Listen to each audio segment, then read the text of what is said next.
Once again to my YouTube channel. My name is Coach Ifeoma Ogbonna and I'm your stress management work-life balance coach. And if you have subscribed to my channel, I say thank you so much. And if you are yet to do that, please do subscribe to my channel for more teachings, trainings, and tips on how to reduce stress, how to get balance, how to achieve more without breaking down. So today we're talking about self-care must not be expensive. Yes. When was the first time you heard the word self-care? And when you heard that word self-care, what did you think about it? I would like to know your answer in the comment section.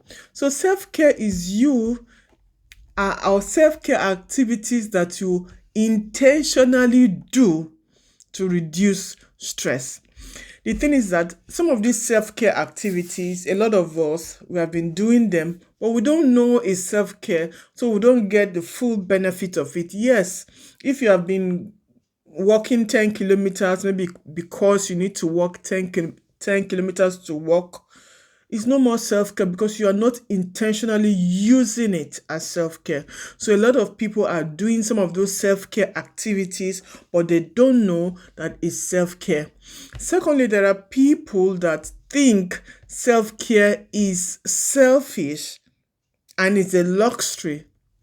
No, self-care is saying I'm going to take care of others and I'm going to take care of myself. It is not selfish and it's not a luxury. Thirdly, they feel self-care is expensive. Self-care must not be expensive. You can make it expensive if you want, but it must not be expensive. You can use the things around you and you can be creative about the way you do your self-care. So that's self-care. We have different kinds of self-care or different areas where we need to do self-care.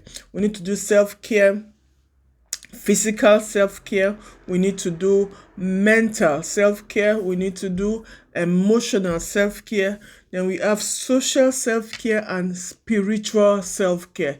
You need to identify the kind of self-care that speaks to those areas of your life. When you are eating, you are not only feeding your body, but you are feeding your mental state. Because sometimes when people have not eaten, they might have the strength, but they are irritated because they are hungry. So some of those things, some of those activities, they answer two areas of self-care or three areas of self-care at the same time, but you need to be aware of those things. So let's start with what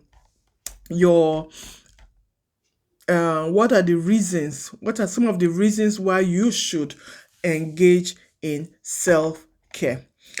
If you don't engage in self-care, what happens to you? At the end of the day, you become depressed.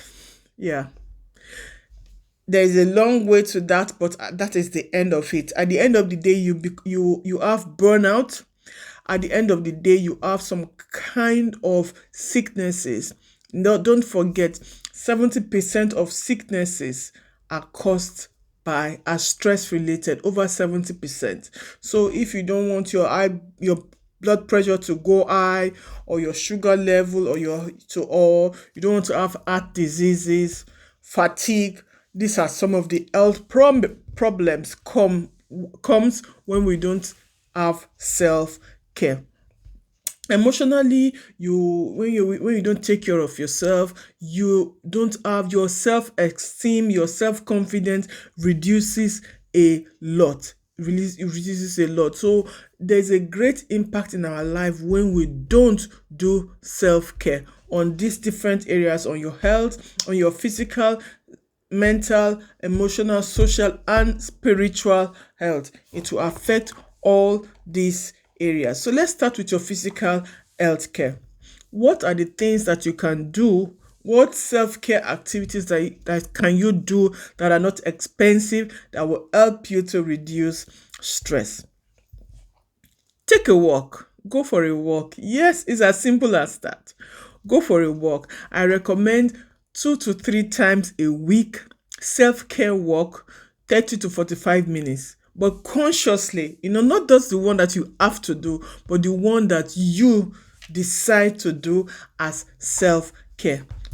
3, like I always say, if you're over 40, please, you should be doing that already. Stretching. Stretch your bodies, your arms, your leg, your all body stretch. You need to start doing it. That is physical self-care that is free. And if you don't know how to do it, just type into YouTube 5 minutes complete body stretch workout. You will get it, and you can always do it in the mornings, in the afternoons, or in the evening.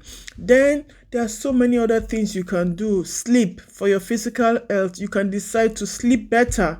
You can decide to go to bed earlier. You can decide to keep that phone and go to bed earlier. So many things you can decide to do to help your physical health. Then we'll go over to your mental self-care. There are so many activities that you can do that are not expensive. Some of them are free. You can read a good book, or you can listen to a good book. Online, you find so many free ebooks, you find so many free audiobooks. It can be romance, it can be of spiritual type, it can be of a crime series. You get them online for free. So you cannot say, I have no book. It might not be the one you want to, but you get something to read. So learn to read books. It helps your mind. It helps your mental state. Another thing you can also do is listen to music. Like I said, I know some of you have been listening to music. You love it. It gets you high. It gets you happy. But do you do it for self-care? That's the point. You need to do these activities intentionally for self-care. That's the difference. So sometimes you just sit down and decide to listen to music, and I do it and I draw. I do it and I draw. I started to draw. If I can show you some of the pictures that I'm started to draw while I'm listening to music. I think this was my first one. I've started to draw. So you can listen to music and draw and relax. I decided to start drawing trees and the sky, clouds. So listen to music is free. It's free. You can go on YouTube. YouTube is a blessing. These things will help your mental health, and also for your mental health, you need to set boundaries, and setting boundaries also helps your emotional health. Like I said before, some of those things that you need to do, some of those self-care activities help in 2 or 3 areas. So setting boundaries is going to help you for your mental and your emotional self-care.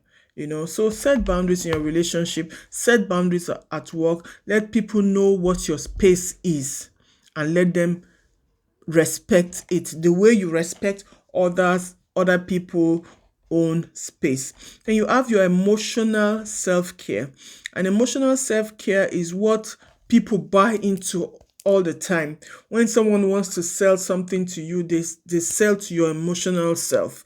When as a wife you want to get something from your husband, you work on his emotional side. When children want to get things from their parents, they go to their emotional side. So you need to take care of your emotional health. And one of the ways to do it, because we can easily go from 0 to 1,000,000 for anger, for joy, for whatever emotions that are there, by journaling.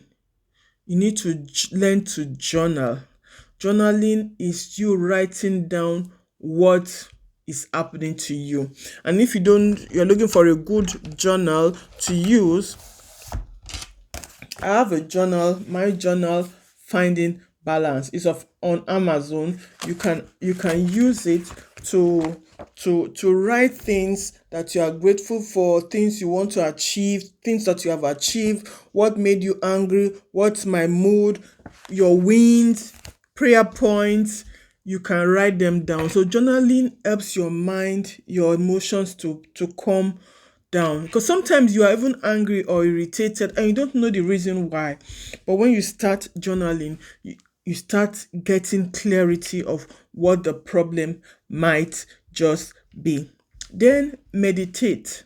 When you meditate, meditation helps your emotions. It brings you down. You are no longer all over the place. You take a minute of silence. You take some time to be silent. You meditate. I meditate on the word of God. There are so many things you can meditate on that will calm you down.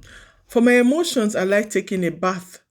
Just fill your bathtub with water and soap and light some candles there and get a good book. And you are doing 2 or 3 self-care at the same time. So emotional self-care is something we need to do. And then the other one is your social self-care. We need to take care of people around us, especially people that we love, especially people that are there for us. We need to catch up with them. We need to ask after them. We need to have dates with them. There is need, because man is not built as an island. So you need to take care of your social self-care. The last one is your spiritual self-care. You need to have fellowship. You need to pray. You need to give. Most importantly, you need to have a passion. What are you focusing on? What is your calling? Not just you going to work. Spiritually, we all have a calling to do something, and it's when we are doing that thing that we feel the highest form of satisfaction. So what is that for you? When you find all these things out, you are able to really, really, really take care of yourself. So self-care must not be expensive. It's going from you reading a book or going for a walk or eating a good meal or sleeping well. Those are things you do every day, right? Yes. But the point is, are you doing them well? Are you doing them mindfully? Are you doing them intentionally? So let me know which self-care you have been doing that you did not know it was self-care, and which one would you start actively and intentionally to do. I want to know. Till my next video, take care, leave a comment, share, and tell me what topic you want me to talk about the next time. God bless you.